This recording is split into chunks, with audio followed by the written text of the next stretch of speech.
Hi, everybody.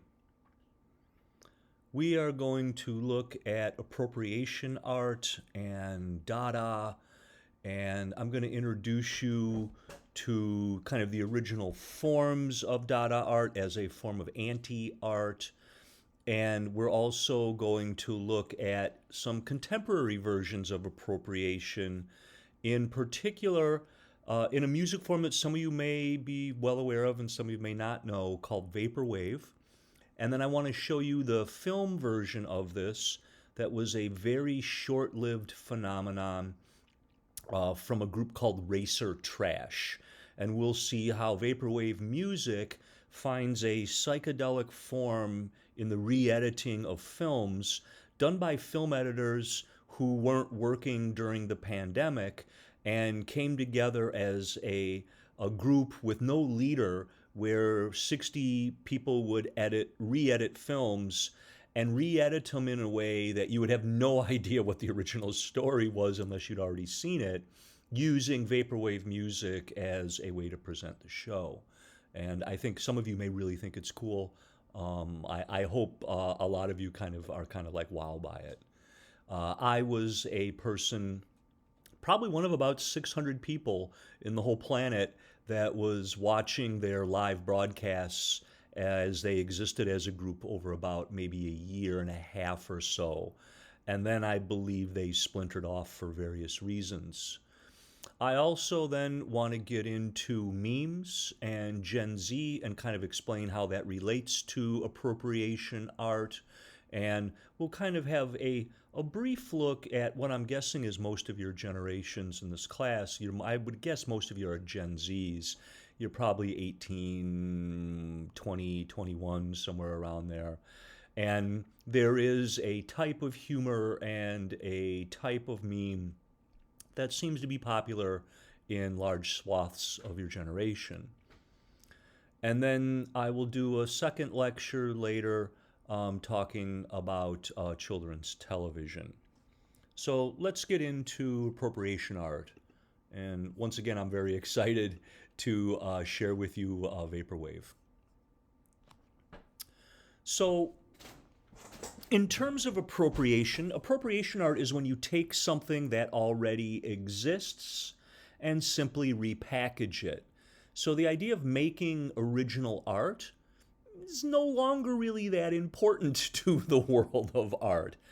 And when things are remade, they're often remade with a kind of sense of humor. And the type of humor that we might find, I kind of want to share with you some of those categories. The first one being satire. So satire is a genre of visual, literary, and performing arts, usually in the form of fiction and less frequently in nonfiction, which vices, follies, abuses, and shortcomings are held up to ridicule, often with the intent of shaming or exposing the perceived flaws of individuals, corporations, governments, or society in general.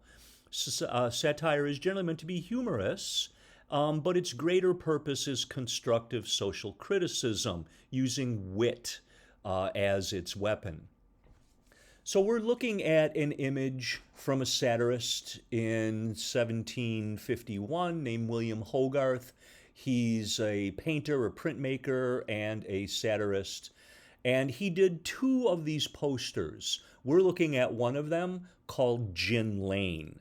The other version of this is Beer Street. And on Beer Street, the world is working fine. People drink some beer, the mail is getting delivered, children are still safe, the world is working fine in beer. And yet here in Gin Lane, where they are drinking something much harder, the buildings are crumbling, people are getting evicted. It looks like they're being rolled around in a wheelbarrow. I think they're fighting. It's anarchy. And the most disturbing thing is the woman in the foreground who appears to have sores on her legs and has dropped her screaming semi-nude baby, probably to its death.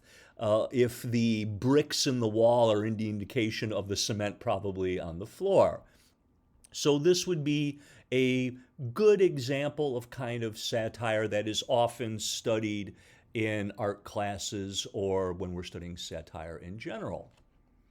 Parodies, also called spoofs, is a send-up, take-off lampoon, a play on something, a caricature, is a creative work designed to imitate, comment on, or mock its subject by mean of satire or irony in imitation.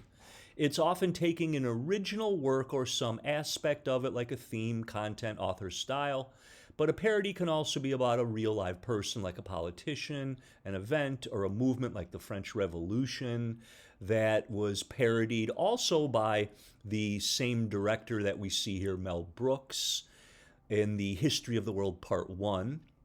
We are looking at his parody of Star Wars called Spaceballs. And I'm not going to spend a lot of time explaining Star Wars to you, because I'm sure most of you know what Star Wars is, and I would guess that a number of you have been to Disneyland and seen what Star Wars has become through Disney rather than the original take on it from George Lucas. So both satires and parodies are both derivative works that exaggerate their source materials, like the tiny Darth Vader with the oversized helmet in Spaceballs, one of the comic things that I find enjoyable about Spaceballs. And generally parodies are kind of focused on playful humor, whereas satire maybe is a little more serious. Irony. In its broadest sense, this is a juxtaposition of what the surface appears to be and then what actually is expected. So maybe an example of irony would be seeing a fire truck going down the street on fire itself. Has a bit of irony to it. Or the picture that I found here, stop defacing stop signs, and clearly somebody has defaced it. So you have verbal irony, where somebody who maybe hates their job says, I love working for this company, following with a eye roll, a emoji. Situational irony, the fire station burning down is an example of that. And then dramatic irony. And we see this in Homer's epic poem, the Greek poem, the Odyssey, where Odysseus returns home in disguise to test his wife Penelope's faithfulness, but the reader knows that it is in fact Odysseus. Okay, so those are kind of some of the ways that we kind of see humor in terms of art and also in appropriation art. So we're taking something original and then altering it. Well, there's a history of this also outside of film in collage. So in collage, you're ripping apart maybe a newspaper or a magazine or something and then reassembling it. What I think is interesting about this myself as an artist, the printing press is invented in 1455 by Johann Gutenberg, and newspapers are pretty prevalent in the 16 and 1700s, but we don't see anybody taking those things apart, ripping apart pieces of things, and then reassembling them as something new. And that is really kind of the gist of kind of appropriating something. So we find collage really in the 20th century, 400 some years after the invention of the printing press. We're looking at a Pablo Picasso, and Picasso here has taken wallpaper, construction paper, he has part of a piece of music, a little bit of a charcoal drawing. Part of the guitar is made out of a wood texture for also for like wallpaper, or maybe you make a desk that you want to make it look like it's wooden. And then he also has taken part of a newspaper, and then he has taken part of the name of the newspaper to change the world to the game. So he is telling us that this is a game that he is playing, and then the subtitle is saying that the battle has begun. I think we could maybe interpret that Picasso is is making a statement about a new kind of art, a new kind of art where originality maybe is not as important as the references that the art is making. Picasso also creates a sculpture that we call an assemblage, another guitar. So here, rather than sculpting something himself, he is creating the guitar from cardboard or sheet metal, and it's not a working guitar. I would say it's kind of a parody, in a way, of a guitar. And it exists not just as a two-dimensional piece of art, but a three-dimensional piece of art. Dada. In my opinion, Dada is the most important art movement of the 20th century because so much art today relates back to Dada. Dada is a protest movement. It was against World War I and the absurdity of this war that had no real good reason or there was no good or evil in World War I. I think we can clearly identify the Nazis as evil in World War II, but World War I seemed to be more about the European powers fighting over who was going to have what colonies that they could then exploit. And the war went on without any real clear winner in trench warfare until the Americans got into the war. 10 million people are killed, 20 million people are injured in the war, and I think it deeply scarred psychologically Europe. So what you find is that soldiers and artists trying to escape the war, Germany fighting France, and soldiers and artists were going to neutral Switzerland to get away from the war. And this is where the cabaret Voltaire starts with Hugo Ball, where they began doing ridiculous spoken word poetry based on nonsense. So it sounds like they're saying words, but it's just gibberish. The kind of gibberish that they are accusing the politicians, whether the left or the right, of not getting them out of the war, but staying in the war, and disastrous things are happening. So Dada artists are also really into the idea of anti-art and bad taste. Bad taste becomes good taste, I guess, in the world of the Dada artist. There's a really interesting video here, a Dada video, that is edited in the Dada style. And the whole thing starts out going da da da da da da da da da da da da da da da da, really punctuating the ridiculousness of Dada. And then it begins to kind of show you who some of the key figures are. So here in the collage that we're looking at by Raoul Hausmann, we are looking at a really strange collage that is not trying to be in any sort of good taste. Good taste and manners do not matter if you are on the side of staying in the war. The Dada artists are really trying to give us a sucker punch to the head with what they're doing. We see this in the work also of Francis Picabia, often called the Dada comedian. This is a work of art where he is making a parody of people as machines, which was something that the futurist movement before World War I wanted people to be more like machines. And they were also all for World War I too. So Dada artists are kind of making fun of this idea. And here in the child carburetor, we are seeing a child as a machine, and there are strange diagrams, sphere of the migraine, destroy the future. The thing that I think is important with this kind of art is it pretends to be serious. You know, it's not laughing at its own joke. And I think that makes it a stronger work of art and a better joke as well, right? Like, there's nothing worse than a comedian laughing at their own joke. So the idea of the child carburetor, that a child, like a carburetor, which is an explosive mixture of fuel and air that runs a car, children maybe aren't so different. And certainly, if you have ever changed the diaper of a baby and it has explosive diarrhea while you're in the middle of changing it, you kind of understand what he's maybe kind of going for here in terms of the child carburetor. Now, maybe the most important of all of these Dada artists are Marcel Duchamp.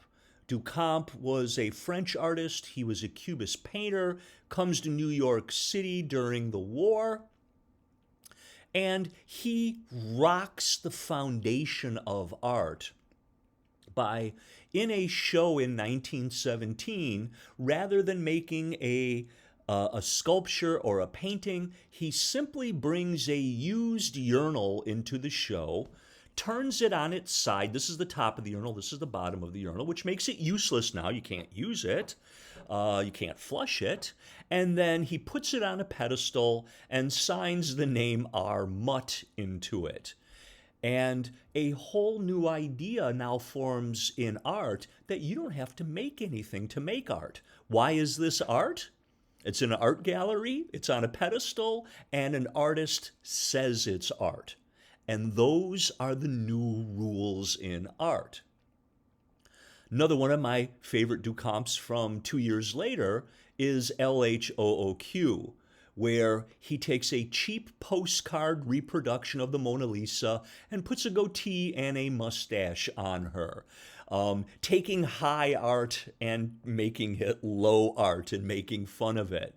And the best part of it is the mysterious acronym LHOOQ, which is a pun when you say those letters in French. That is a loose translation. That is, she has a hot ass, there is a fire down below, and the idea that the Mona Lisa has a nice butt is kind of funny because from the painting, there's no way to know that. So again, he is really taking something that people take very seriously, this art by Da Vinci, and he's kind of saying, let's not take this, let's slow down a minute, slow your roll a minute, let's not take this too seriously here. And then I guess my third famous Duchamp that I always, if I'm going to talk about him, I have to show is the bicycle wheel. So he's taken apart a bicycle. The bicycle can no longer be ridden. And he's taken a stool and drilled a hole in it. The stool can no longer be sat upon. So what is this thing? Well, you can't use it. All you can do is look at it. It must be art. And one of my favorite things that he says about the bicycle wheel is it's utterly useless. And that really cracks me up because, yeah, it really is. And again, how do these normal, banal objects become art? Well, you take them out of their context and you somewhat make them useless. We see the same kind of idea decades later, I think, in pop art, where rather than trying to be elitist in culture, we're using comic books and television and magazines. And you can see the collaging here in the Richard Hamilton, just what is it today that makes today's home so different, so appealing. And we're seeing this muscle-bound guy with a piece of candy kind of covering up his genitals, a woman wearing a lampshade, and then a canned ham on their coffee table, and the whole thing just kind of smacks as ridiculousness. And what I like about pop art is they are saying that television shows and advertising and comic books, that's our culture, and why can't that be art and high art as well? And I think certainly history has shown that it can be. Now, I'm going to kind of take a little bit of a turn here and talk about a book called The Society of the Spectacle by Guy Debord. And Guy Debord creates this book, and if you want to check it out, I have a link to it. And he is arguing that we no longer live in any sort of authentic social life. Instead, life has been replaced with representation. all that was once directly lived has become mere representation. And for those of you who spend all day and all night on your phone or on the internet, having social media contacts and stuff, he's 100% right, isn't he? And this is way, way before that happens. So he's arguing that the decline of being into having, and having has declined into merely appearances. This condition, he says, is a historical moment at which the commodity completes its colonization of social life. We simply live for consuming culture, buying things. And in many ways, that is a theme that is going to pop up again and again.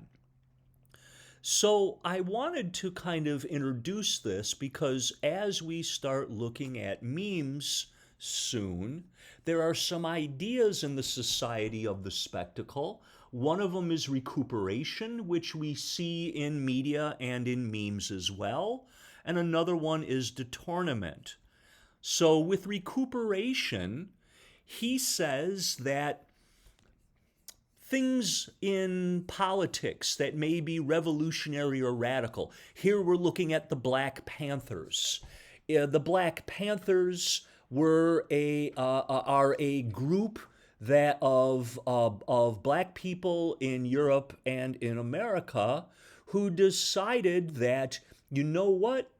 Nobody's taking our peaceful protests seriously. We are going to fight your violence back with violence if that's the way it has to be. And in fact, in California, the Black Panthers in Oakland began to arm themselves in the street with rifles, and they also went to Sacramento with rifles, which at the time were legal to carry. And you might have seen this in other states a few years ago in Michigan. It is legal in many states to openly carry firearms. And one of the things that I have realized in this country is it's absolutely okay to own a gun until a black person has that gun. Then they're going to make laws. And what Ronald Reagan did when the Black Panthers were arming themselves is made it illegal to carry a loaded weapon in public in California. That was done specifically for stopping the Black Panthers for arming themselves. And we are looking at the Black Panthers and the Black Power salute. This was a salute for black people to say we will not be victims anymore, we are powerful, and we are not to be messed with. Right? This was an important idea in terms of, often in this country,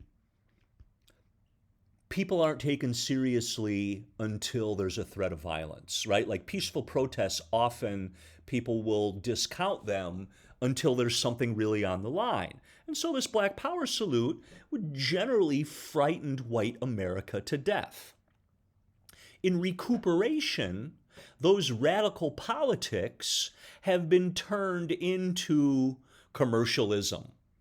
And so the spectacle that we are seeing at the bottom is a Nike ad where we're seeing the Black Power salute, but we're seeing basketball player LeBron James there, and we're seeing that it is sponsored by Nike. Nike is saying, just do it.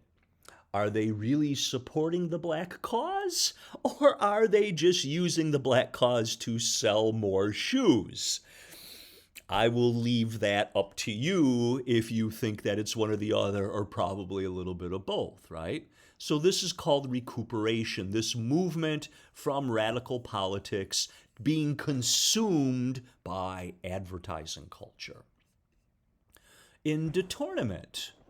So in detournement, we see that radical ideas and radical images become safe and commodified, and detournements are elements that are categorized into two types: minor detournements and deceptive detournements.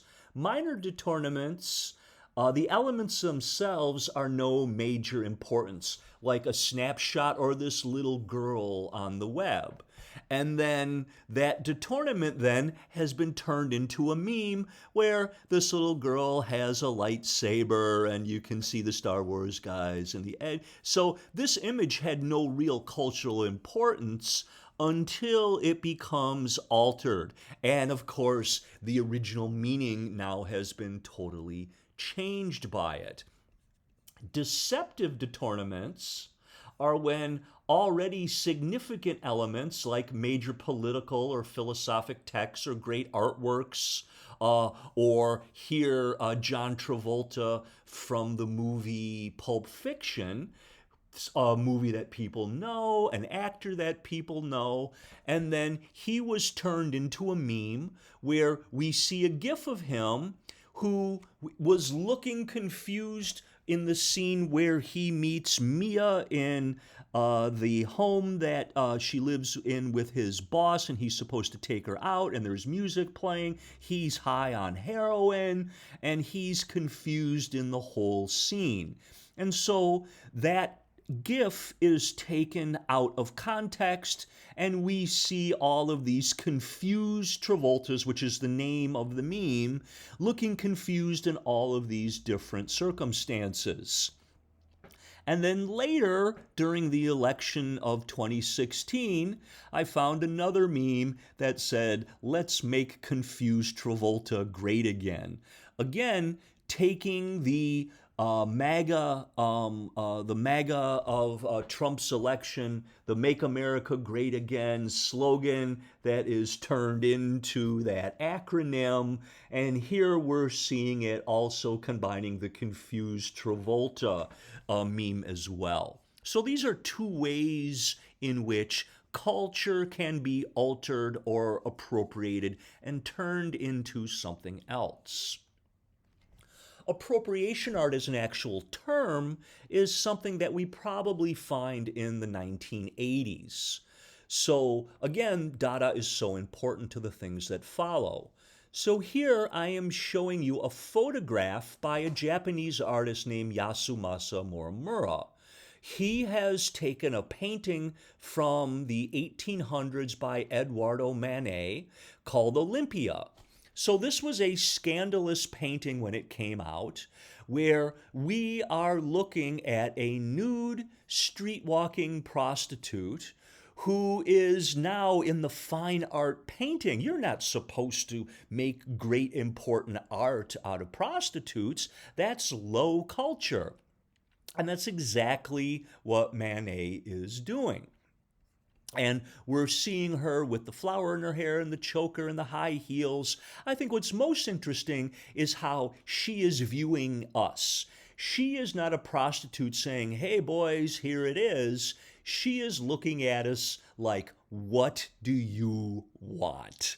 Not really inviting us to just really look at her body and enjoy it, like a lot of nude art did up to that time. And it was controversial when it came out.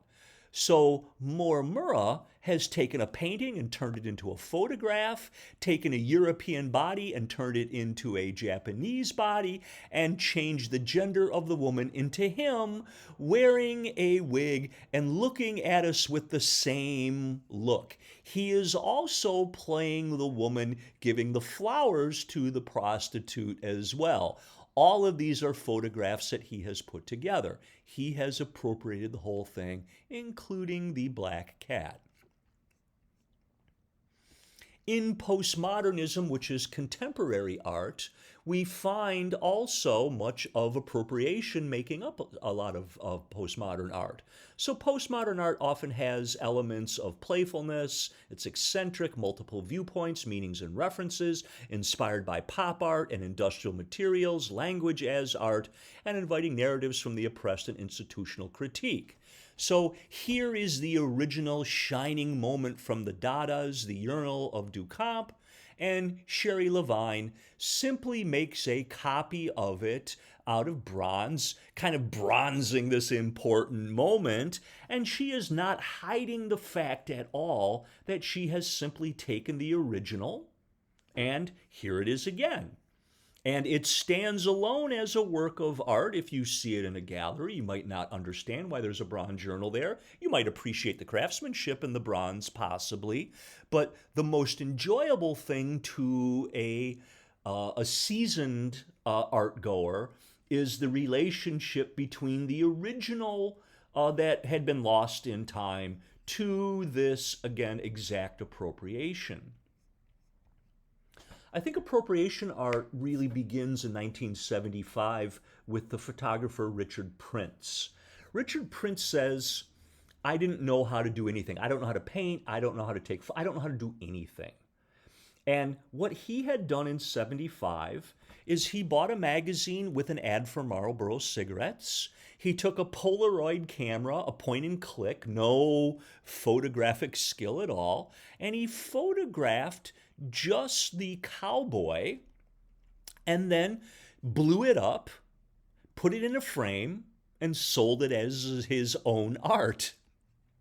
And he was sued by the original photographer. And the photographer lost the case because according to American law, you can, this would be like making a collage, right? Like you can't be sued by the original magazine. So what they decided, what the judge decided in the case is that this wasn't a competing cigarette ad. And what he was doing was he had bought the magazine legally. And it was now his property. And he was making a commentary about America and the idea of the American myth of the cowboy. There's nothing more rugged and masculine than the American cowboy, which is exactly why Marlboro was using it to sell cigarettes. When they did this advertising campaign, I think after World War II, they were trying to sell filtered cigarettes, and men wouldn't smoke filtered cigarettes because they thought it was effeminate. So they decided that if they showed a rugged, handsome cowboy smoking a filtered cigarette, it couldn't possibly be effeminate. And it worked. And, a lot of people died from lung cancer, including a number of the actors who played the Marlboro cowboy. So this is kind of really the beginning of appropriation art and postmodernism. And Prince has done this several different times. Here he has taken images from Instagram, from his quote-unquote friends, and then he adds comments. So his addition to this art, or what makes it art, is that the comments that he adds in. Don't do anything, just be yourself. And I think it's kind of telling how he puts the copyright symbol on the stuff that he writes. And of course, some people sued him because, he's making money off their photograph. And they also lost the lawsuit as well. Now, appropriation has some ugly sides to it as well.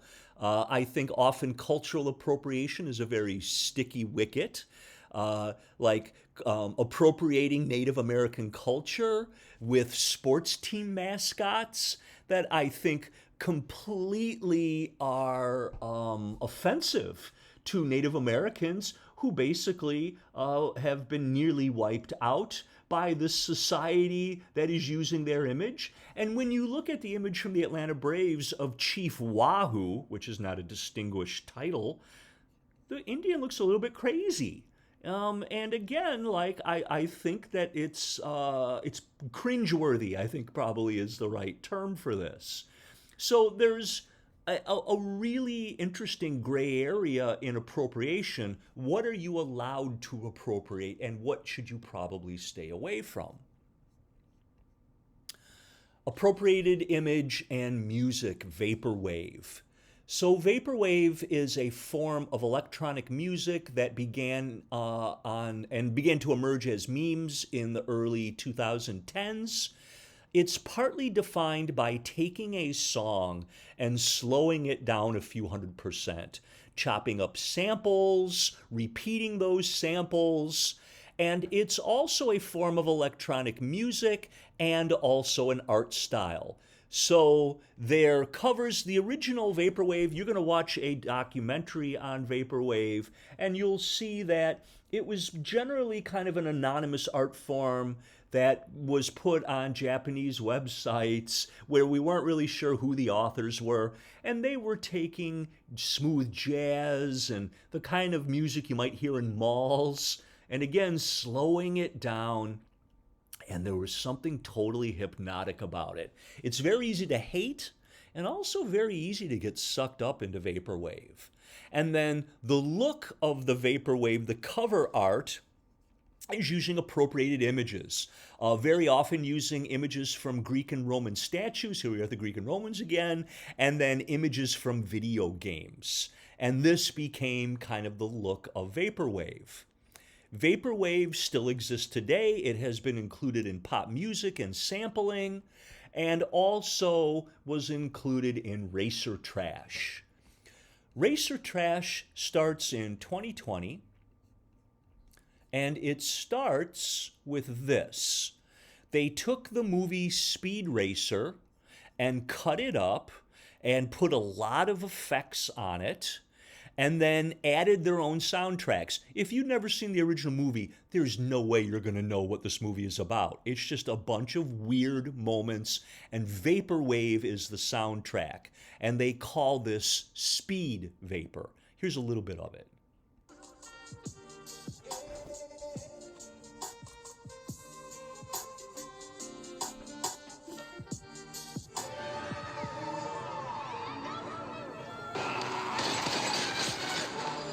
So you may notice that when you slow the tracks down, they become much harder to identify. Also much harder for the YouTube bots to identify it as being stolen music too, and keeps the music probably up on the internet longer. It gets crazy. Whatever it was, Speed handled it beautifully, and with less than 250 kilometers to go, nothing seems to stand between Toga Khan and victory.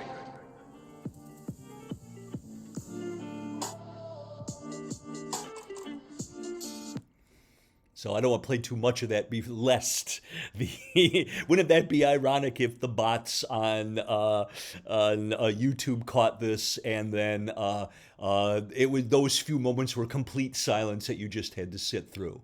That would be what I deserved in this lecture on irony, is talking about the irony and then also being censored myself, right? So that is my lecture on appropriation art. The second part of this is appropriation art and memes. So memes are initially, as a term, they come from an evolutionary biologist named Richard Dawkins, who says that cultural units of information are memes. It's a word derived from the Greek word minimeme and gene. And mimeme and gene. Memes are essentially a cultural gene.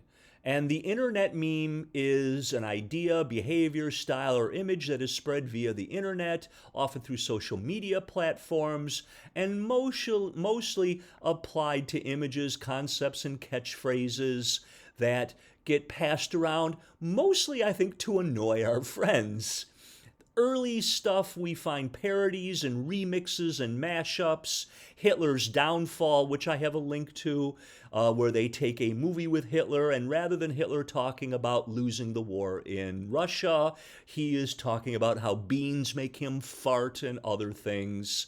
I think another early one that I particularly liked was Nyan Cat. This is the original Nyan Cat here.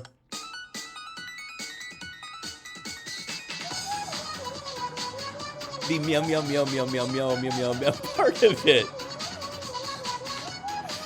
right? Like the 8-bit quality of this, the endless loop of this, the Pop-Tart body, the rainbow trail. I mean, the whole thing is really quite adorable in a lot of ways. So intertextuality is something that we might find in memes. They might combine, say, politics or music or something. I show you an example of Gangnam Style, which we will watch later in K-pop. Gangnam Style was an American phenomenon, and Psy was a star for a moment. What many people don't understand is that Psy was making fun of K-pop. He was a little chubby. He didn't quite fit the K-pop stuff. He had that weird dance where it looks like he's lassoing a horse. And I think people didn't quite understand, like, he was kind of making fun of the whole genre a little bit. So here we see him in his video, and then a statement from Mitt Romney in his unsuccessful bid for the presidency in 2012, where he said, when he was asked why there weren't enough women working with him, that he had binders full of women. And that, of course, became a meme. There's a short documentary here on the meme if you want to watch it. Now, how do memes operate? And this is something you want to keep in mind when we do the assignment. Mimicry and remix. So in mimicry and remix, these are two ways we might take an original video or an original image and alter it in some way. So like we often will go to like photo banks where you have just kind of generic photographs, and of course we have Know Your Meme and Meme Generator and websites dedicated to this. So this random picture here, and think about this as a detournament that we talked about in the last lecture. This random girl here has been turned into the overly attached girlfriend. And so we can add random text to it. Can we leave the light on tonight? I want to be able to watch you sleep, completely changing the essence of the original photograph. This would be an example of a remix. And then, of course, mimicry, where we kind of copy things that exist. This is one here that I wanted to share you from the original, which was a video that was put out by Chris Crocker, Leave Britney Alone, where he appears to be underneath a bed sheet and he is chastising the internet and by proxy us to quit picking on Britney Spears lest she kill herself. And the famous part of this 4-minute video is where he screams, "Leave Britney alone." Here's kind of what that looks like. Speaking of professionalism, when is it professional to publicly bash someone who's going through a hard time? Leave Britney alone! Please! Like, the passion that he has for Britney, I kind of admire. And the fact that he's willing to put this out in the public and just...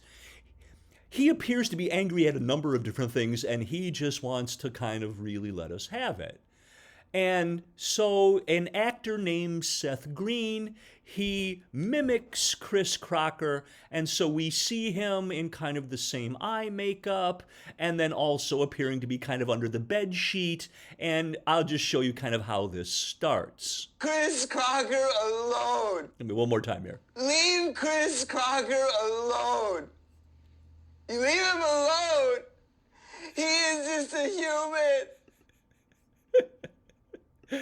So, again, in the meme world, one good joke deserves another. And there are, of course, a lot of these that we could probably name. Short history of memes on the internet. I talked earlier about Richard Dawkins and where it comes from. And we begin to see these early memes with Nyan Cat. And I think another very popular one were the LOL cat images like we see on the left here. Where again, in this tournament that we are looking at here, we are seeing again, just a benign cat that had no special meaning to it.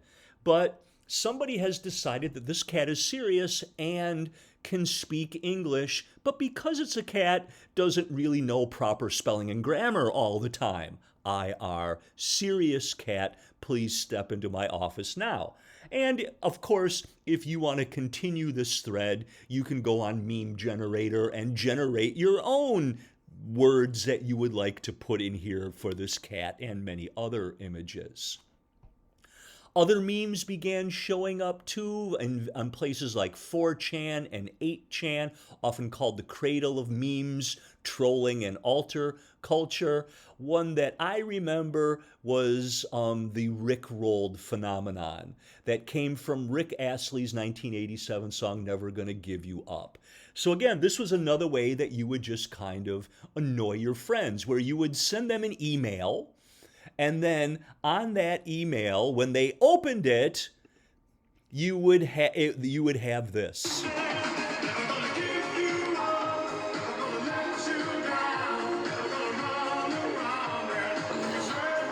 So the original meaning of that song has now been changed to whatever girl that he's pining for, that I am not going to stop trolling you with this video.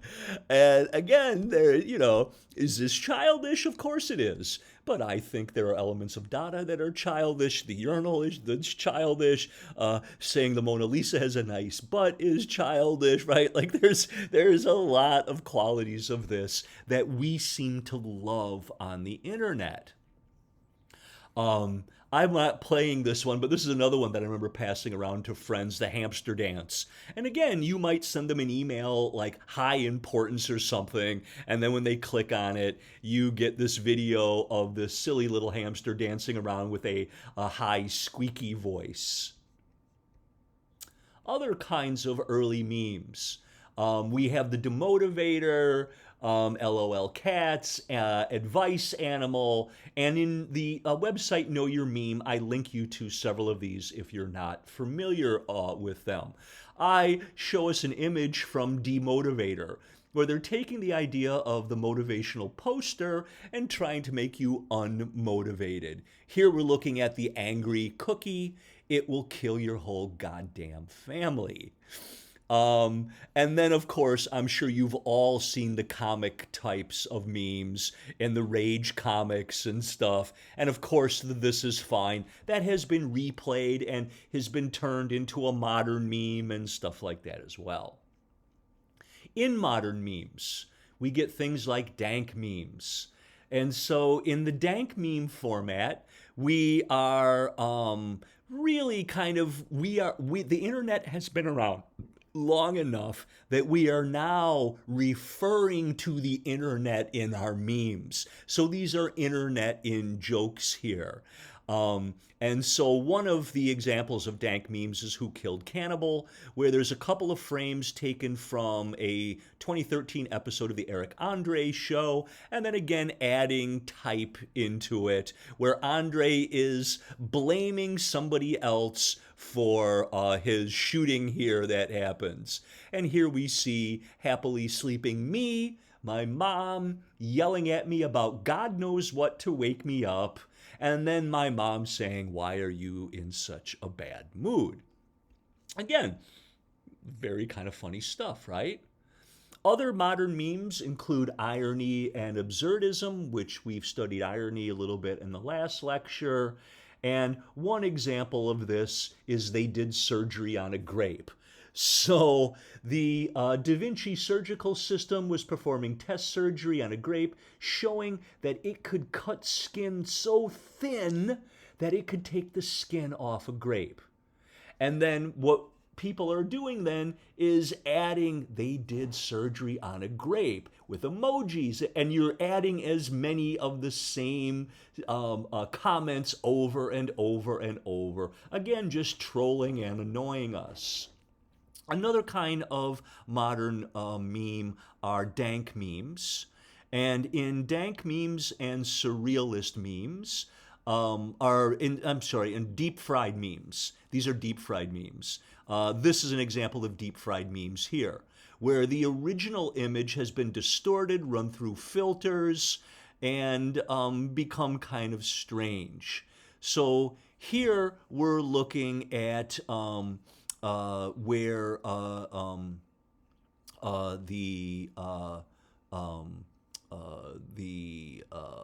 this is from Mark Zuckerberg talking about Facebook on Congress. His face has been changed to look like Shek, and and Lord Farquaad from the film Sheck. And again, it's filtered and again, really, really, really strange. I think also what's really fun in modern memes are the short form video that began with Vine videos that were 5-second videos from several years ago. And then they kind of have picked them back up on TikTok. And again, these videos are really popular. The one that I'm showing you here is the hit or miss challenge that was taken from an original video and then remade over and over and over. This is from a musical track called Mia Khalifa by I Love Friday. And again, if you want to take a look at it, they are. I have links here for you. There are some memes that have become political against their own will. It's kind of the opposite of what we saw from the Black Panther Power Salute becoming a Nike ad. Here, a very kind of average comic book put out had a image taken from it of Pepe the Frog. And Pepe the Frog was in a comic book by Matt Fury called Boys Club. And Pepe, we see Pepe, who has a human body and a frog's head. He is taking a pee in a toilet, and his pants are down at his ankles. And a friend comes by and says, "Why do you pee with your pants at your ankles?" And Pepe says, "Feels good, man." And so that has been taken. The Pepe's head and the "feels good, man" has been taken. The original content's taken away. And that became kind of, again, a thing on the internet that had then been appropriated by the alt-right, and it was used for anti-Semitic and Nazi literature. Here we see Pepe the Frog as Adolf Hitler.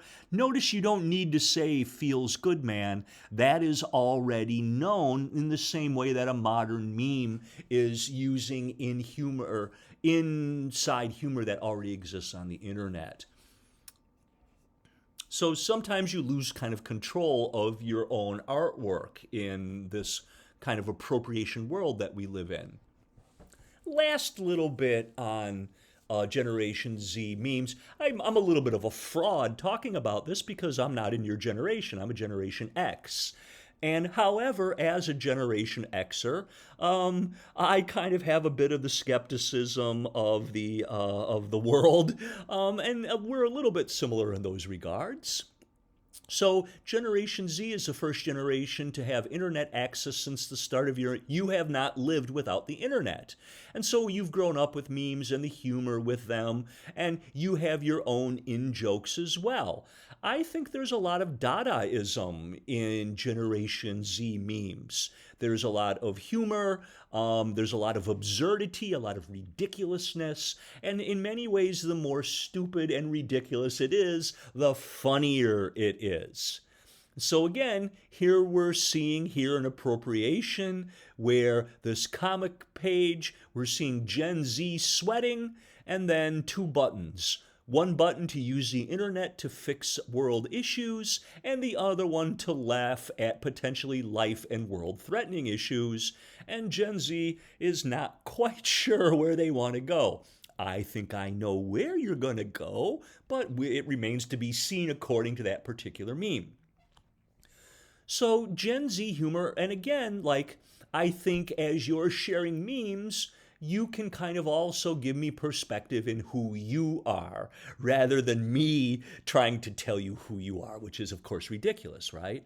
And so in Gen Z humor so far, we're finding that there is a internet humor of inside jokes. And again, kind of the more ridiculous things are, kind of the more funny that they are.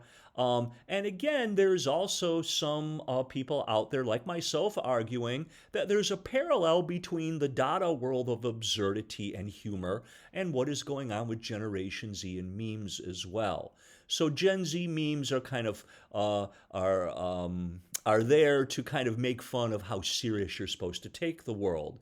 Your humor is a little bit darker because you've been growing up in a world where you hear all the time how bad things are, the environment and everything else. And I think in many ways you're a little bit world weary and a little bit tired of this seriousness. So here we see a kind of meme kind of describing how baby boomers, what their humor is. Generation X, which would be my generation, the dad humor. I'm not a dad, so I don't know anything about that. Millennials, how, they kind of are a little bit serious. And then there's Gen Z, and I think the Gen Z is really funny if you know who Hide the Pain Harold is.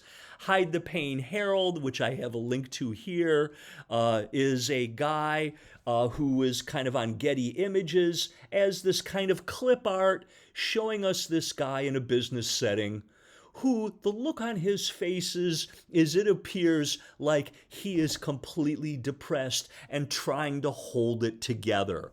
So you guys know about Harold, so you don't need to show us Harold. Instead, this picture of a mosquito on your arm, all you have to do is say Harold, and we know what the joke is. Last slide here, a couple of Gen Z meme examples.